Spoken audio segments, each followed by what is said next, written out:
Hello friends, good morning. आपका स्वागत है आपकी अपनी जीआर स्टडी हब में। मैं अशोक लखानी आपसे कुछ आपके साथ राजनीति विज्ञान की कुछ बातें शेयर करना चाहते हैं, आपसे रूबरू होना चाहते हैं। इस कोरोना महामारी के तहत आप पढ़ाई से थोड़ा अनटच हो चुके हैं। उस अनटच को मिटाने के लिए हम आपके बीच में कुछ ऐसे टॉपिक लेके आए हैं तो आपके कंपटीशन तैयारी में आपके वो लिए टॉपिक अहम योगदान रखेंगे। जैसे भारतीय संविधान, आप कोई भी एग्ज़ाम दे दीजिए, उस एग्ज़ाम में भारतीय संविधान का अहम रोल होता है। उस अहम रोल में हम अपना सहयोग आपके प्रति कैसा दें, वो कुछ टॉपिक आपके साथ में शेयर करना चाहते हैं। यानी आज हम शुरुआत करना चाहते हैं यानी भारतीय संविधान की। यानी भारतीय संविधान है क्या, भारतीय संविधान का निर्माण कैसे हुआ, कैसे इसकी प्रक्रिया चली। इस प्रक्रिया के तहत हम भारतीय संविधान के कुछ टॉपिक के साथ आपसे बातें शेयर करेंगे। और भारतीय संविधान भारत में कैसे बना, कितने लोग शामिल थे, कैसे बना, किस तरह कब लागू हुआ, कब इसकी घोषणा हुई, कब स्वीकृत हुई, सब की बातें शेयर करना चाहते। और भारतीय संविधान शुरू करने से पहले हम इसके पूरे बैकग्राउंड में जाके और वहाँ से शुरू करें ताकि आपको सब कुछ समझ में आ सके। यानी शुरुआत हम करेंगे 1773 का regulating act. British east India company Bharat में आती है, भारत में आकर अपना एकाधिकार कैसे यहाँ लागू करती है, वहाँ से शुरू करके आज तक, यानी आज तक एट प्रेजेंट हो क्या रहा है, वहाँ तक अपने टॉपिक चलेंगे। तो सभी कंपटीशन एग्जाम में बहुत महत्वपूर्ण अपना रोल अदा करते हैं। यानी अभी तय करते हैं कि भारत का संवैधानिक इतिहास रहा कैसे। यानी हम आपसे पूछना चाहते हैं या आपसे क्वेश्चन करना चाहते हैं, संवैधानिक इतिहास यानी भारत के संविधान का संवैधानिक इतिहास कैसे रहा। वो संवैधानिक इतिहास शुरू होता है 1773 का रेगुलेटिंग एक्ट के तहत। यानी 1773 का रेगुलेटिंग एक्ट भारत में आता है। ब्रिटिश ईस्ट इंडिया कंपनी अपने रूल्स एंड रेगुलेशन बनाकर भारतीयों को किस तरह से अपना अंडर में करके उनके ऊपर शासन करना चाहती है, वो शुरुआत होती है 1773 के रेगुलेटिंग एक्ट से। तो हम इससे 1773 के रेगुलेटिंग एक्ट से बात न करके इनसे पहले हम जाके देखते हैं। तो एक 1757 में एक युद्ध होता है, उसका नाम है प्लासी का युद्ध। प्लासी का युद्ध। फिर एक युद्ध होता है 1764 में बक्सर का युद्ध। यानी दो युद्ध। यानी पहले प्लासी का युद्ध होता है, वो होता है अंग्रेजों के मध्य, अंग्रेजों और एक बंगाल का नवाब होता है सिराजुद्दौला। यानी इन दोनों के मध्य युद्ध होता है और युद्ध में सिराजुद्दौला हार जाता है। सिराजुद्दौला जैसे ही हारता है अंग्रेज हावी हो जाते हैं और अंग्रेज भारत में अपनी गतिविधियां संचालित करना प्रारंभ कर देते हैं। जो ही संचालित करना प्रारंभ हुआ तो भारतीयों ने क्या, भारतीय नवाबों ने फिर उनकी आवाज उठाई। तो फिर 1764 में एक बक्सर का युद्ध होता है। बक्सर में बंगाल के नवाब भी होते हैं और अन्य इनके साथी भी होते हैं। लेकिन बक्सर के युद्ध में फिर ऐसी स्थिति होती है कि भारतीय नवाब सब कुछ हार जाते हैं और अंग्रेज यहाँ पे क्या हो जाते हैं, हावी हो जाते हैं। और अंग्रेज जो हावी होते हैं और यहाँ पे अपना राजपाट प्रारंभ कर देता है। यानी अंग्रेजों का यहाँ शासन शुरू हो जाता है पूरी तरीके से। और उस समय अंग्रेजों का नेतृत्व या उस समय नेतृत्व करने वाला था लॉर्ड क्लाइव। यानी लॉर्ड क्लाइव ने ही ब्रिटिश ईस्ट इंडिया कंपनी में अहम योगदान निभाते हुए यहाँ पे 1764 का जो बक्सर युद्ध था उसको जीतकर फिर अपने यहाँ पे पूरी तरीके से ब्रिटिश ईस्ट इंडिया कंपनी यानी इसकी अहम भूमिका के तहत यहाँ पे एक्ट प्रारंभ कर दिए। इसी के द्वारा 1773 का रेगुलेटिंग एक्ट आता है पहली बार। यानी आपने शुरू किया था, देखा था 1757 का प्लासी का युद्ध, जब अंग्रेज सिराजुद्दौला हार जाता है, अंग्रेज हावी हो जाते हैं। फिर आता है बक्सर का युद्ध 1764 के तहत। 1764 में बक्सर का युद्ध आता है। बक्सर में सिराजुद्दौला के साथ अन्य नवाब भी थे, वो भी इसमें हार जाते हैं, अंग्रेज जिसमें हावी हो जाते हैं। और अंग्रेज हावी होते ही यहाँ पे भारत में पूरी तरीके से अपना शिकंजा कस लेते हैं। और कसने के साथ साथ उस समय अंग्रेजों का नेतृत्व करने वाला था लॉर्ड क्लाइव। और लॉर्ड क्लाइव ने अपने यहाँ 1773 का रेगुलेटिंग एक्ट प्रारंभ कर देता है।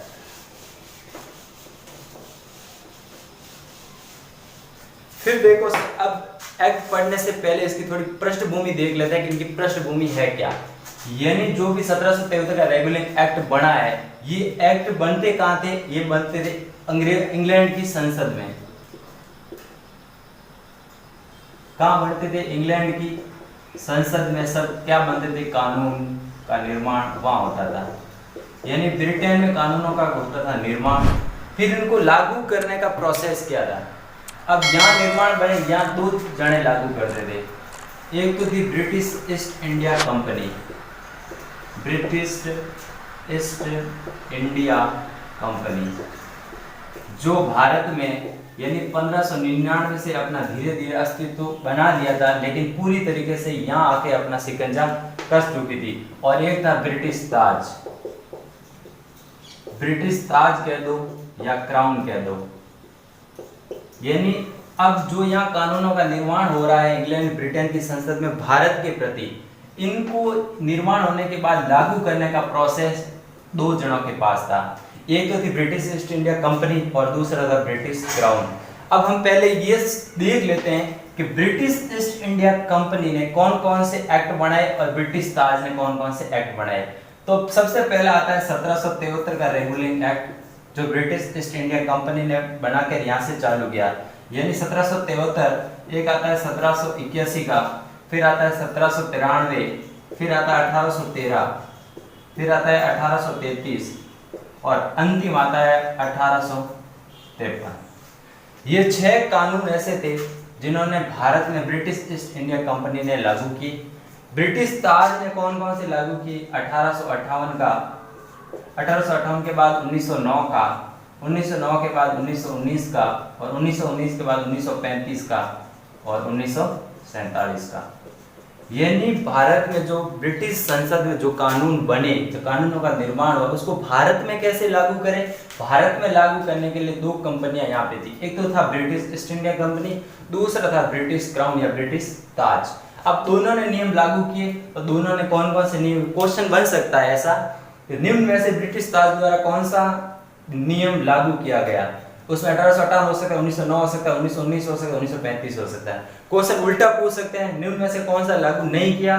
क्वेश्चन वापस बन सकता है, कौन सा लागू किया? दोनों याद रखने, ब्रिटिश ईस्ट इंडिया कंपनी ने कौन से लागू किए, ब्रिटिश ताज ने कौन से लागू किए। तो फिलहाल अपन चर्चा करेंगे 1773 से लेके 1853 तक। 1853 तक देखेंगे ब्रिटिश ईस्ट इंडिया कंपनी में भारत में किस तरीके से अपना शासन स्थापित किया है।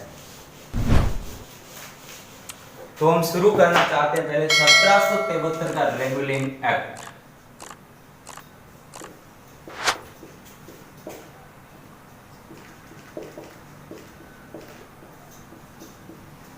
यानी 1773 का रेगुलेटिंग एक्ट कब लागू होता है? 1773 में।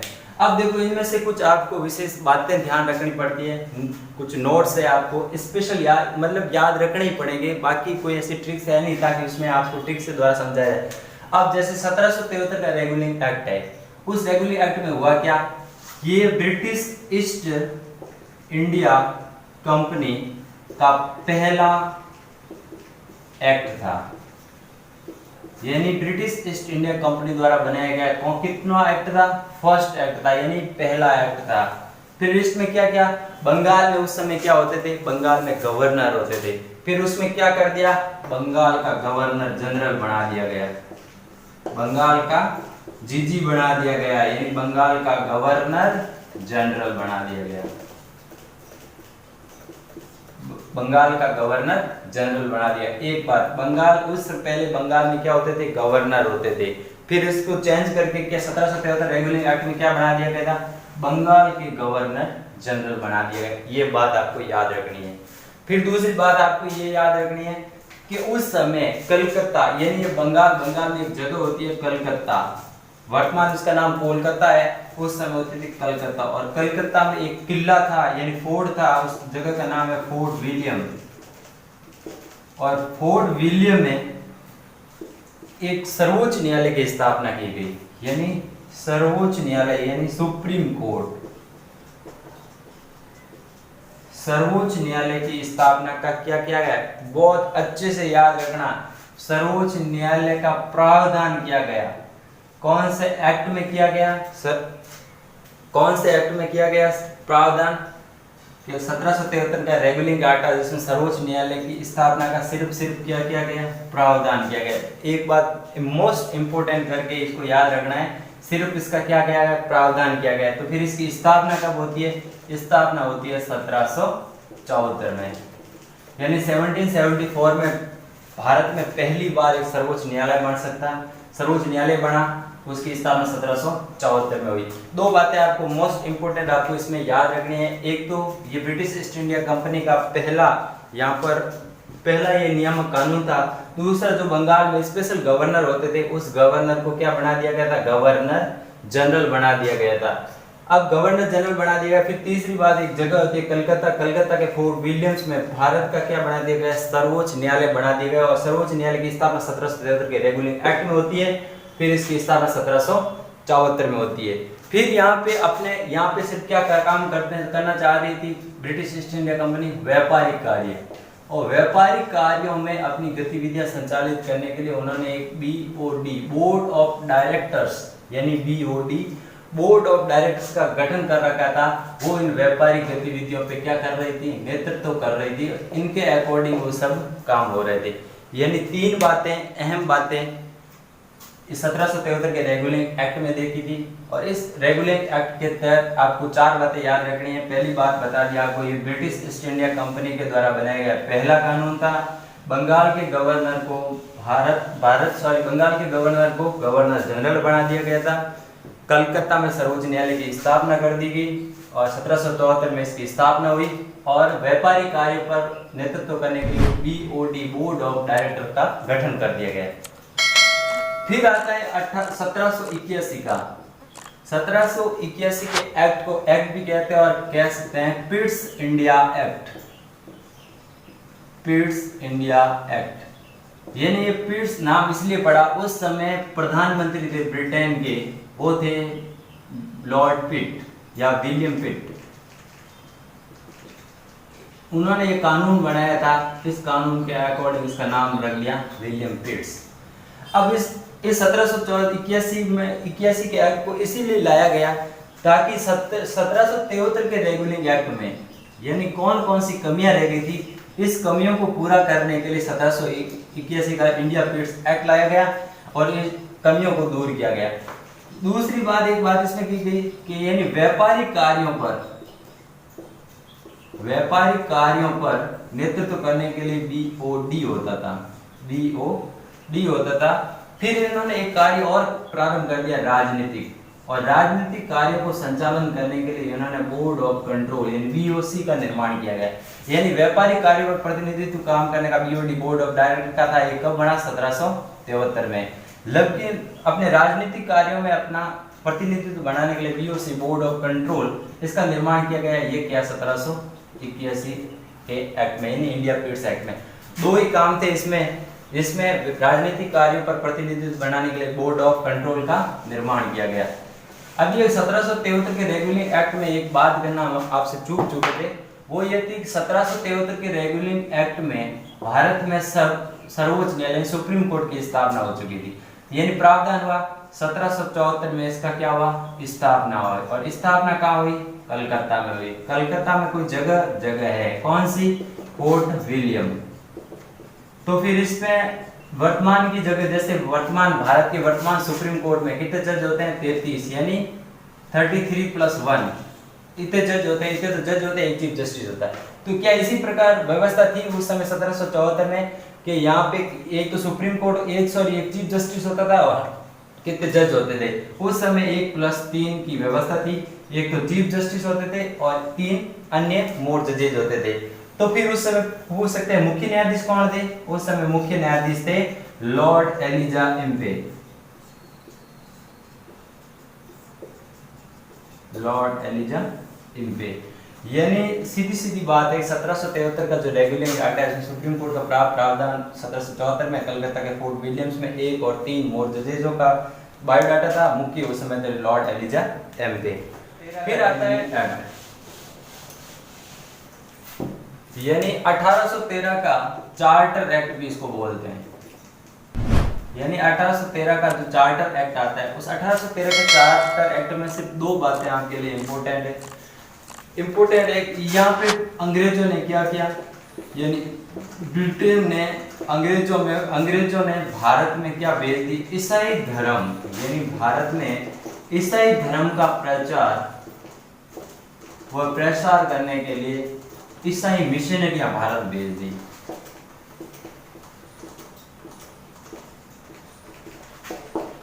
ईसाई मिशनरियों का भारत में, अंग्रेजों द्वारा भारत में ईसाई प्रचार करने के लिए ईसाई मिशनरियों को भारत में भेज दिया गया था 1813 के चार्टर एक्ट में।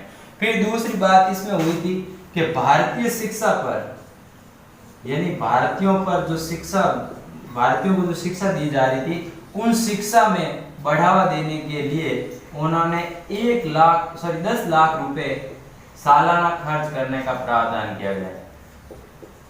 यानी भारतीय शिक्षा पर पेमेंट खर्च करने के लिए 10 लाख रुपए का पैकेज उस समय 1813 के चार्टर एक्ट में रखा गया। पहली बात, अंग्रेजों ने भारत में ईसाई धर्म का प्रचार और प्रसार करने के लिए भारत में मिशनरियां भेज दी। दूसरी है, भारतीय शिक्षा को बढ़ावा देने के लिए उन्होंने सालाना 10 लाख रुपए खर्च करने का प्रावधान किया गया। ये थी 1813 के चार्टर एक्ट में। फिर आता है 1833 का चार्टर एक्ट, और ये लगभग 1833 का ईस्ट इंडिया कंपनी का लगभग अंतिम एक्ट था। वैसे इनका अंतिम एक्ट 1853 है, लेकिन यहाँ पे उन्होंने पूरी तरीके से ब्रिटेन मतलब संसद ने इस पर पाबंदियां लगाना शुरू कर दी धीरे धीरे 1833 के चार्टर एक्ट में। 1833 के चार्टर एक्ट में पहली बात ये थी कि जो बंगाल के गवर्नर जनरल हुआ करते थे, बंगाल के जो गवर्नर जनरल हुआ करते थे, उसको क्या कर दिया गया था, भारत का गवर्नर जनरल बना दिया गया। भारत का गवर्नर जनरल बना दिया गया था। और उस समय भारत के गवर्नर जनरल बनने वाले पहले व्यक्ति थे लॉर्ड विलियम बेंटिक। उस समय थे विलियम बेंटिक, यानी बंगाल के गवर्नर जनरल के पद के स्थान पे क्या बना दिया गया था, भारत का गवर्नर जनरल बना दिया गया था। और भारत के गवर्नर जनरल कौन थे, पहले विलियम बेंटिक थे। दूसरा कानून यहाँ कर दिया गया था कि ब्रिटिश ईस्ट इंडिया कंपनी का जो व्यापार करने का क्षेत्र था, यानी व्यापारिक क्षेत्र था, उसके एकाधिकार को धीरे धीरे समाप्त कर दिया गया था। एकाधिकार को क्या कर दिया, धीरे धीरे समाप्त की ओर ले गए थे। फिर तीसरी बात इसमें याद रखनी है कि इसमें ब्रिटिश ईस्ट इंडिया कंपनी में कोई अगर प्रशासनिक कार्यों में आना चाहते थे, यानी प्रशासनिक कार्यों में भारतीयों का भी शामिल करना, इसमें लिंग जाति धर्म के आधार पर भेदभाव को समाप्त करके एक परीक्षा करवा के, परीक्षा के अकॉर्डिंग इसमें अंग्रेजों के प्रशासन में भारतीय लोगों का भी शामिल करना, इसमें इस एक्ट के तहत बताया गया था कि इसमें भारतीयों को भी प्रशासन में शामिल किया जाएगा।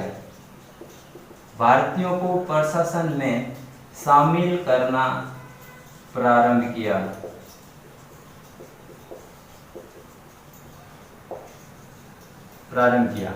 फिर एक चौथी बात यहाँ लिख देता हूँ। चौथी बात यह थी कि एक परिषद, यानी ब्रिटिश ईस्ट इंडिया कंपनी की कार्यकारिणी परिषद हुआ करती थी। एक परिषद थी, तो इस परिषद में पहले कितने सदस्य होते थे, 3 सदस्य होते थे। अब कार्यकारिणी परिषद में 3 सदस्य होते थे, फिर इसमें एक और सदस्य ऐड किया गया, यानी एक सदस्य ऐड किया तो कुल सदस्य में 4। तो फिर ये पद कौन सा था, ये पद था विधि मंत्री। यानी ये पद था विधि मंत्री या विधि वेत्ता। फिर तो पूछ लेगा आपसे, कार्यकारिणी परिषद 3 सदस्य थे, फिर 4 सदस्य हुए, तो 4 सदस्य हुए कब थे, तो कब हुए थे, यानी 1833 का जो चार्टर एक्ट आया, उस चार्टर एक्ट में पहले 3 सदस्य थे, फिर एक सदस्य को शामिल कर दिया गया था। वो एक सदस्य था विधि मंत्री। पूछ ले वो विधि मंत्री के रूप में कौन थे, तो लॉर्ड मैकाले। लॉर्ड मैकाले थे उस समय भारत के पहले विधि मंत्री थे, और उस समय 1833 में जो विधि मंत्री का पद सृजित किया गया था, उस विधि मंत्री में पहले विधि मंत्री बने थे लॉर्ड मैकाले। यानी 1833 के चार्टर एक्ट में हम आपसे बात की थी कि यहाँ पे 1833 के चार्टर एक्ट में बंगाल में जो गवर्नर जनरल हुआ करता उसको क्या बना दिया गया था, भारत का गवर्नर जनरल बना दिया गया था। भारत का गवर्नर गवर्नर जनरल का पद सर्जित 1833 के चार्टर एक्ट में हुआ। 1833 के चार्टर एक्ट में जब पद सर्जित हुआ तो पूछ सकता है कि अंतिम बंगाल का गवर्नर जनरल कौन था? Lord William Bentinck. भारत का प्रथम गवर्नर जनरल कौन था? लॉर्ड विलियम बेंटिक था। और फिर आगे जाके बात आती है ब्रिटिश ईस्ट इंडिया कंपनी व्यापार के एकीकरण को धीरे धीरे समाप्त करना प्रारंभ कर दिया और भारतीय प्रशासन को भी इसमें, भारतीय लोगों को प्रशासन में शामिल किया। फिर चौथी बात, कार्यकारिणी परिषद में 3 लोग हुआ करते थे, एक सदस्य और ऐड किया गया, वो था विधि मंत्री, और पहले विधि मंत्री थे लॉर्ड मैकाले। फिर देखो 1800 अंतिम यानी ब्रिटिश ईस्ट इंडिया कंपनी का जो अंतिम एक्ट आता है या अंतिम चार्टर एक्ट आता है वो आता है 1853 का, यानी 1853 का जो चार्टर एक्ट आता है वो ब्रिटिश ईस्ट इंडिया कंपनी का अंतिम कानून होता है। अंतिम कानून मतलब अब ब्रिटिश ईस्ट इंडिया कंपनी के परखच्चे यहाँ से उड़ चुके हैं। अब ब्रिटिश क्राउन यहाँ भारत में राज करने के लिए आ रहा है। ब्रिटिश क्राउन अपने हाथों में सत्ता ले लिया भारत की, और ब्रिटिश ईस्ट इंडिया को कह दिया कि आप यहाँ से क्या हो जाइए, रवाना हो जाइए, और रवाना होकर हम यहाँ पे शासन करेंगे। तो फिर 1833 के चार्टर एक्ट में ब्रिटिश क्राउन ने वहां से एक लेटर भेजा ब्रिटिश ईस्ट इंडिया कंपनी को। ब्रिटिश ईस्ट इंडिया कंपनी को कानून भेजा, उसमें क्या लिखा हुआ था, आज से यानी अब हम भारत में शासन करेंगे। अब हम क्या करेंगे? भारत में शासन करेंगे जब तक हम नया अपना कानून या नया हम एक्ट नहीं बना लेते। यानी ब्रिटिश ईस्ट इंडिया कंपनी को ब्रिटिश क्राउन कह रहा है कि जब तक हम अपना शासन, अपना चार्टर नहीं बना लेते, तब तक भारत में कौन शासन करेगा? ब्रिटिश ईस्ट इंडिया कंपनी ही करेगी। यानी ब्रिटिश ईस्ट इंडिया कंपनी को एक लेटर भेजा ब्रिटिश क्राउन ने, और क्राउन में ये लिखा हुआ था कि हमें अपना नया चार्टर नहीं बना लेते एक्ट, तब तक आप British east India company Bharat में आप शासन करोगे। जब हमारा नया शासन आ जाएगा या हमारा नया चार्टर एक्ट आ जाएगा, उस समय भारत में शासन हम करेंगे। तब तक उस ब्रिटिश ईस्ट इंडिया कंपनी, और नया शासन आता है भारत का 1858 में, और 1858 में प्रारंभ करेगी ब्रिटिश क्राउन। अब सत्ता सीधे ब्रिटिश क्राउन संभालिए, और ब्रिटिश क्राउन या ताज अब ब्रिटिश क्राउन संभालेगी। 1858 नया चार्टर एक्ट आता है, फिर ब्रिटिश ईस्ट इंडिया कंपनी यहाँ क्या हो जाती है? समाप्त हो जाती है, और 1858 ब्रिटिश क्राउन के हाथों में सत्ता चली जाती है। तो फिर आपने देखा था कि ब्रिटिश संसद में जो कानून बनते थे, ब्रिटेन में जो संसद कानून बनते थे उनको 2 जगह लागू करते थे भारत में। एक तो था ब्रिटिश क्राउन, दूसरा था British east India company. British east India company ने कौन कौन से कानून लागू किए? 1773 का, फिर 1781 का, फिर 1813 का, फिर 1833 का, और लास्ट था 1853। ये 6 कानून लागू किए थे ब्रिटिश ईस्ट इंडिया कंपनी ने, और 1858 का एक्ट अब लागू कर रही है ब्रिटिश क्राउन। हम आपसे थोड़ी चर्चा की, आपके साथ रूबरू हुए। हम नेक्स्ट आपके साथ टॉपिक शेयर करेंगे 1858 का ब्रिटिश क्राउन किस प्रकार से भारत में शासन करती है। तब तक आपसे चाहूँगा इजाज़त। Wish you all the best. Thank you so much. Subscriber कीजिए हमारे चैनल को, साथ ही बेल आइकन का बटन दबाएं ताकि आपको हमारे वीडियो सबसे पहले मिले।